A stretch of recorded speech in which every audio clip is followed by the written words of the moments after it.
পরীক্ষা ব্যবস্থা সংস্কার করতে টাস্ক ফোর্স গঠনের ঘোষণা দিয়েছেন ভারতের প্রধানমন্ত্রী নরেন্দ্র মোদী। এই টাস্ক ফোর্সের নেতৃত্বে থাকবেন বহুজাতিক তথ্য প্রযুক্তি কোম্পানি ইনফোসিসের সহ প্রতিষ্ঠাতা নন্দন নীলেকানি। ভারতের পরীক্ষা ব্যবস্থা আরও আধুনিক, স্বচ্ছ ও কার্যকর করতে এই বিশেষ ব্যবস্থার সিদ্ধান্ত নেওয়া হয়েছে বলেও জানিয়েছেন মোদী। এক ভিডিও বার্তায় তিনি জানান, এই টাস্ক ফোর্স ভারতের পরীক্ষা ব্যবস্থায় কিভাবে উন্নতি করা যায় তা খতিয়ে দেখবে এবং সরকারকে এ বিষয়ে একটি রিপোর্ট জমা দেবে। নন্দন নীলেকানির নেতৃত্বাধীন টাস্ক ফোর্সের ওই রিপোর্টের ভিত্তিতে ভবিষ্যতের পরীক্ষাগুলোকে কিভাবে আরও নির্ভরযোগ্য করে তোলা যায় সেজন্য ব্যবস্থা নেওয়া হবে বলে জানান প্রধানমন্ত্রী। মোদী আরও বলেন, ছাত্রছাত্রীদের ভবিষ্যতের কথা ভেবেই ভারত সরকার ধারাবাহিকভাবে একাধিক পদক্ষেপ নিচ্ছে।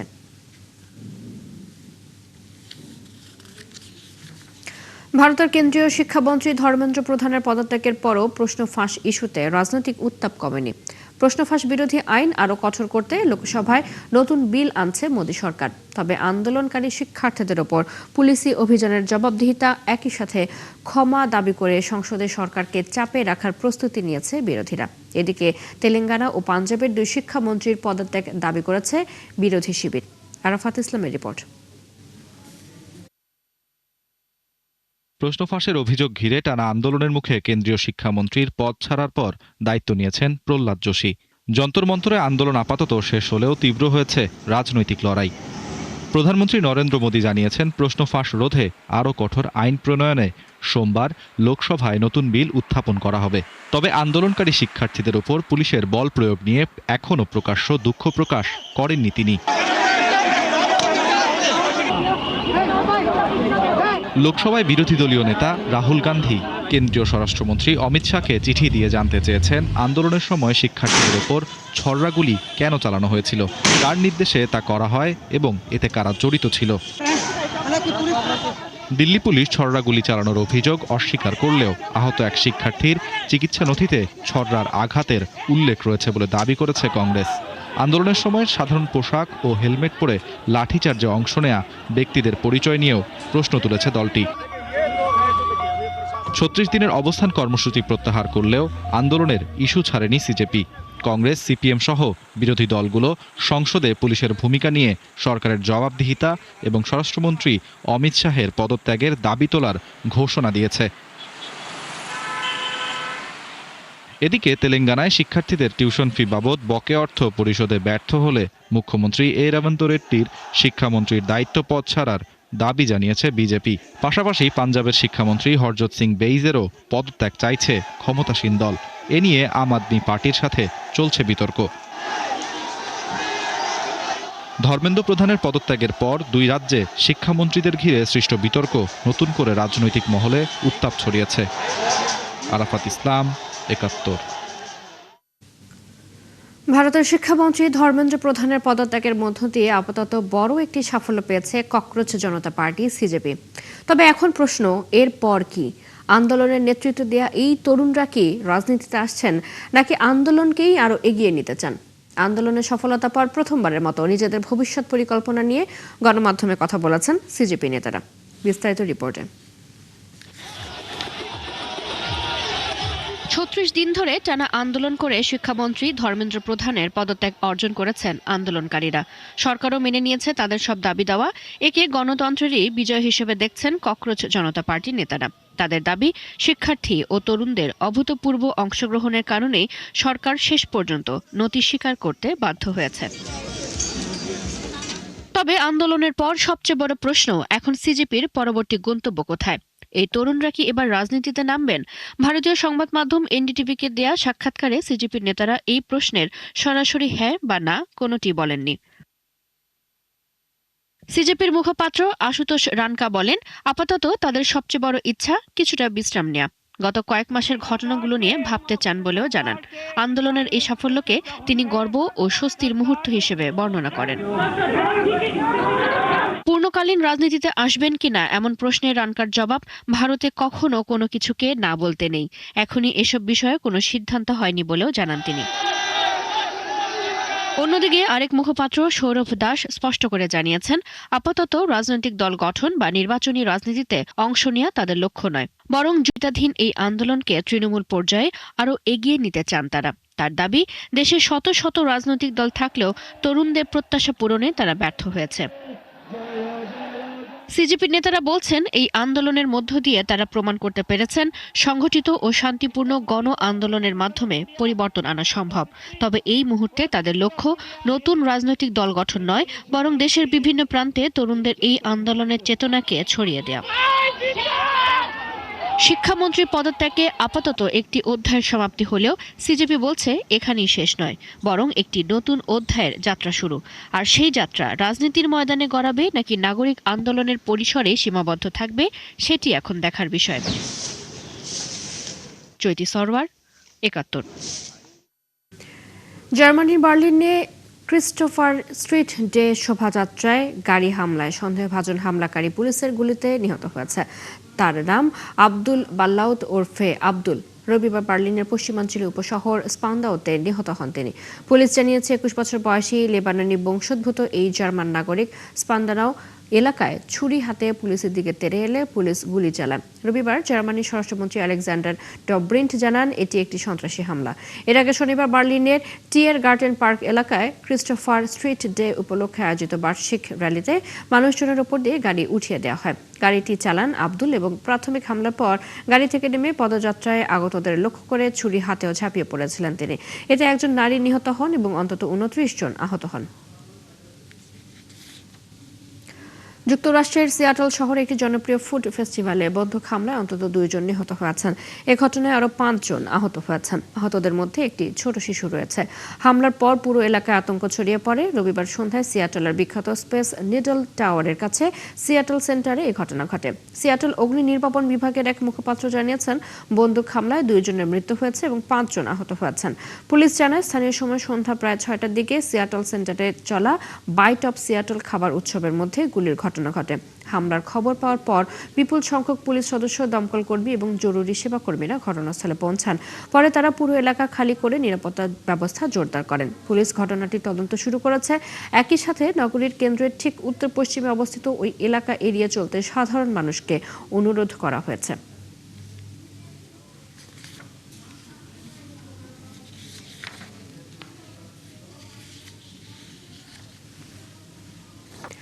আপাতত ইরানে হামলা আর বাড়াবে না যুক্তরাষ্ট্র, এমন সিদ্ধান্ত নিয়েছেন প্রেসিডেন্ট ডোনাল্ড ট্রাম্প। মার্কিন প্রতিরক্ষা সদর দপ্তর পেন্টাগনের কাছে থাকা ক্ষেপণাস্ত্র ও অন্য গোলাবারুদের মজুদ ফুরিয়ে যাওয়ার আশঙ্কাই এর অন্যতম কারণ, এমনটাই মনে করছেন বিশ্লেষকরা। মার্কিন সংবাদ মাধ্যম দ্য নিউ ইয়র্ক টাইমসের এক প্রতিবেদনে উঠে এসেছে এই তথ্য। বিস্তারিত জানাচ্ছেন মনিরুজ্জামান বাবু।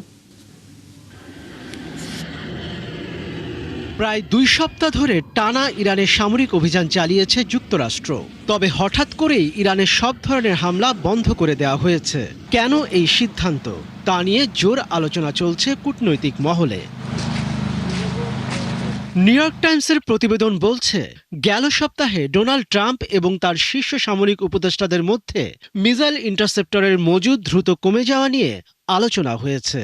ওই আলোচনার পরই ইরানে নির্ধারিত বড় ধরনের বিমান হামলার পরিকল্পনা থেকে সরে আসে পেন্টাগন।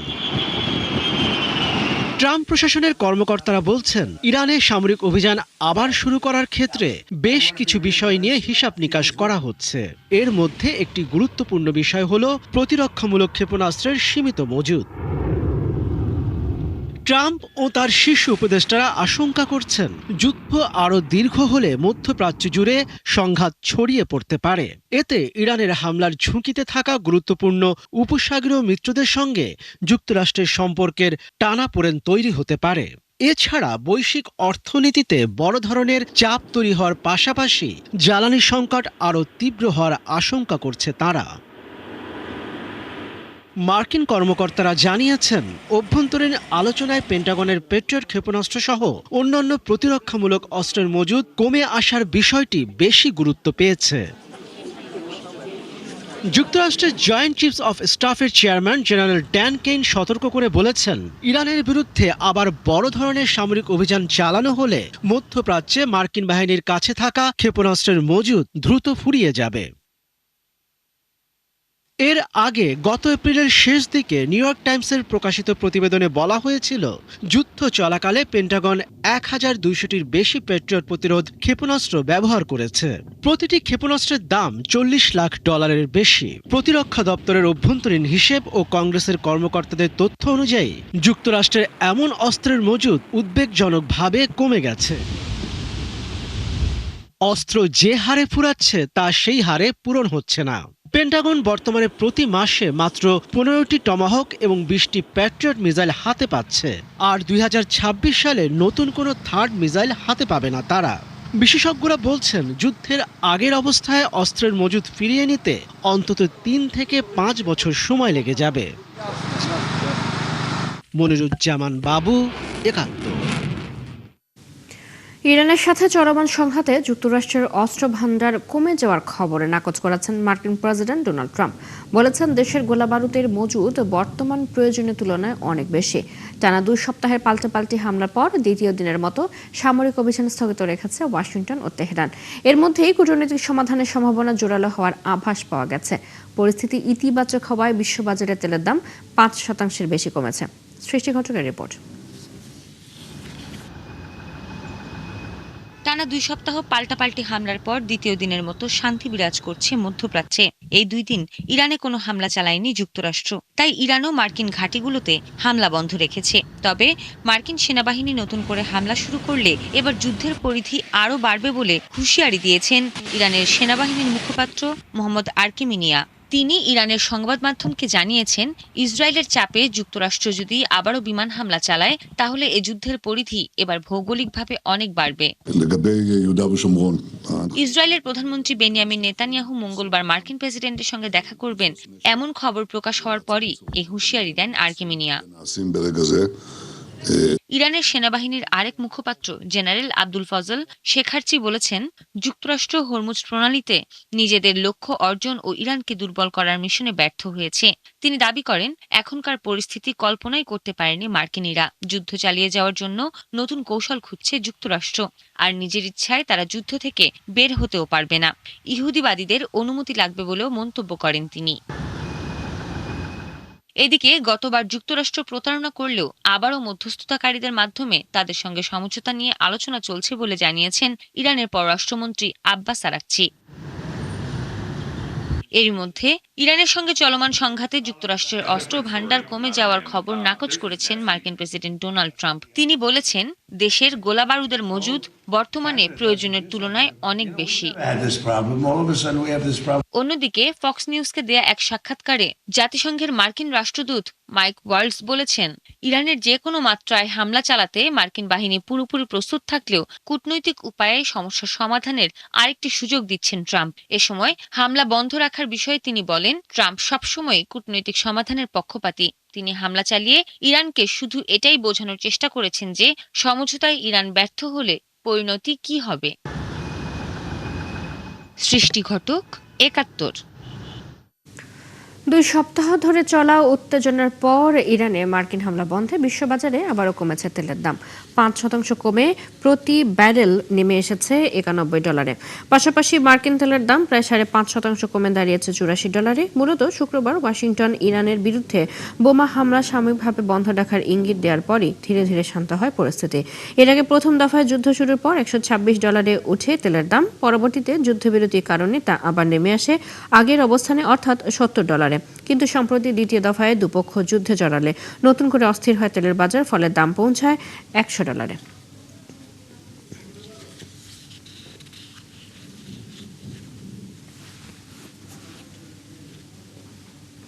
সিরিয়ার প্রেসিডেন্ট আহমেদ আল শারা জানিয়েছেন, ইসরায়েলের সাথে একটি নিরাপত্তা চুক্তিতে পৌঁছাতে স্বয়ংক্রিয়ভাবে কাজ করছে তার সরকার। আল জাজিরাকে দেয়া এক সাক্ষাৎকারে আল শারা বলেন, কয়েকটি দেশের অংশগ্রহণে এই উদ্যোগ চলছে। একই সাথে তিনি আশা প্রকাশ করেন, এই চুক্তি ভবিষ্যতে একটি বিস্তৃত শান্তি প্রতিষ্ঠার পথ খুলে দিতে পারে। এছাড়া সম্ভাব্য কোনো চুক্তির ফলে অধিকৃত গোলান মালভূমির ওপর সিরিয়ার অধিকার কোনোভাবেই ক্ষুণ্ণ হবে না। তিনি জোর দিয়ে বলেন, ওই ভূখণ্ডের দাবি সিরিয়া কখনো ছাড়বে না। শারা জানান, তার সরকার ইসরায়েলের সাথে সরাসরি সংঘর্ষ এড়িয়ে চলার নীতি অনুসরণ করছে। তার মতে, একটি নিরাপত্তা সমঝোতা ভবিষ্যতে চলমান সংকটের আরও বিস্তৃত ও স্থায়ী সমাধানের পথ তৈরি করতে পারে। ইউরোপ জুড়ে ভয়াবহ হয়ে উঠেছে দাবানলের রূপ। সবচেয়ে সংকটজনক পরিস্থিতি এখন স্পেনে। ইতিহাসের সবচেয়ে বড় দাবানলে 1.5 লাখ হেক্টরের বেশি বনভূমি পুড়ে গেছে। একই সময় ফ্রান্সের বোর্ডো শহরের কাছে আগুন দ্রুত ছড়িয়ে পড়ায় 2 লাখেরও বেশি মানুষকে নিরাপদ স্থানে নেওয়া হয়েছে। দাবানল পরিস্থিতির অবনতি হতে থাকায় জরুরি বৈঠক ডেকেছেন ফরাসি প্রেসিডেন্ট ইমানুয়েল ম্যাক্রন। এদিকে ইতালির পর্যটন এলাকাতেও দাবানল ছড়িয়ে পড়েছে। আরও জানাচ্ছেন দেবান মুবাশিরা হোসেন। ইতিহাসের সবচেয়ে বড় দাবানলে পুড়ছে স্পেন। পুড়ে গেছে 1.5 লাখ হেক্টরেরও বেশি বনভূমি। আগুন নেভাতে হিমশিম খাচ্ছেন দমকল কর্মীরা। রাজধানী মাদ্রিদ, আভিলা ও কাস্তেলন অঞ্চলে আগুন এখনো পুরোপুরি নিয়ন্ত্রণে আসেনি। আগুন নেভাতে কাজ করছে স্পেনের পাশাপাশি গ্রিস, ইতালি, পর্তুগাল ও তুরস্কের সহায়তাকারী দল। সামনে আরও কঠিন সময় অপেক্ষা করছে বলে জানিয়েছেন প্রধানমন্ত্রী পেড্রো সানচেজ। এরই মধ্যে ৭৫,০০০-এরও বেশি মানুষকে সরিয়ে নিয়েছে স্প্যানিশ কর্তৃপক্ষ। বিভিন্ন আশ্রয় কেন্দ্রে আশ্রয় নিয়েছে হাজারো মানুষ। ঘরবাড়ি পুড়ে গেলেও তা একদিন ঠিক করা যাবে, কিন্তু বন, প্রকৃতি আর সবকিছু যে ধ্বংস হয়ে যাচ্ছে তা মেনে নেওয়া কঠিন। বাড়ি থেকে বের হওয়ার সময় চারিদিকে শুধু ধোঁয়া আর ছাই ছাড়া কিছুই দেখতে পাচ্ছিলাম না। তাড়াহুড়ো করে যা পেরেছি গাড়িতে তুলে নিয়ে চলে এসেছি। তখন সত্যি বুঝতে পারছিলাম না আমরা কি করব। ফ্রান্সের বোর্দোর কাছে গিরন্দ অঞ্চলেও পরিস্থিতি অত্যন্ত উদ্বেগজনক। পুড়ে গেছে প্রায় ৪২,০০০ হেক্টর বন। নিরাপদে সরিয়ে নেওয়া হয়েছে 2 লাখের বেশি মানুষকে। লাপর্যে পুড়ে গেছে 1.5 শতাধিক বাড়িঘর। আগুনের গতিপথ অনিশ্চিত হওয়ায় হাজারো দমকল কর্মী, সেনা ও পুলিশ একসঙ্গে কাজ করছে। দাবানল জ্বলতে থাকায় বোর্দো বিমানবন্দরের বহু ফ্লাইট বাতিল করেছে কর্তৃপক্ষ। এদিকে ইতালির গার্গোনা উপদ্বীপেও দাবানলের কারণে শত শত পর্যটককে সরিয়ে নেওয়া হয়েছে। উপকূলীয় শহর পেশিচি ও ভিয়েস্তের মধ্যে বন্ধ করে দেওয়া হয়েছে যোগাযোগ ব্যবস্থা। কর্তৃপক্ষ জানিয়েছে পাইলে ফ্রাবাল্লের কাছে প্রথম আগুন লাগে, যা প্রবল বাতাসের কারণে দ্রুত ছড়িয়ে পড়ে মানাচ্চোরা ও জাইয়ানা উপসাগরীয় অঞ্চলের দিকে। ইউরোপ জুড়ে সামনে তাপমাত্রা আরও বাড়বে বলে সতর্ক করেছেন আবহাওয়াবিদরা। সেই সাথে বৃষ্টির সম্ভাবনা না থাকায় পরিস্থিতি আরও ভয়াবহ হতে পারে। দীর্ঘস্থায়ী খরা, তীব্র তাপপ্রবাহ এবং জলবায়ু পরিবর্তনের প্রভাবে ইউরোপে দাবানল আগের যে কোনো সময়ের চেয়ে বেশি ভয়াবহ হয়ে উঠছে বলেই মনে করছেন বিশ্লেষকরা। দেওয়ান মুবাশিরা হোসেন, ৭১। এই ছিল এখনকার আয়োজনে। বিশ্বের আরো নতুন কিছু খবর এবং বিশ্লেষণ নিয়ে আগামীকাল সকাল 9:30টায় আবারও হাজির হবে বিশ্বযোগ। সরাসরি সংবাদ এবং অনুষ্ঠান দেখতে চোখ রাখুন ৭১-এর ফেসবুক পেজে, সাবস্ক্রাইব করুন ৭১-এর ইউটিউব চ্যানেল। থাকুন ৭১-এর সাথে।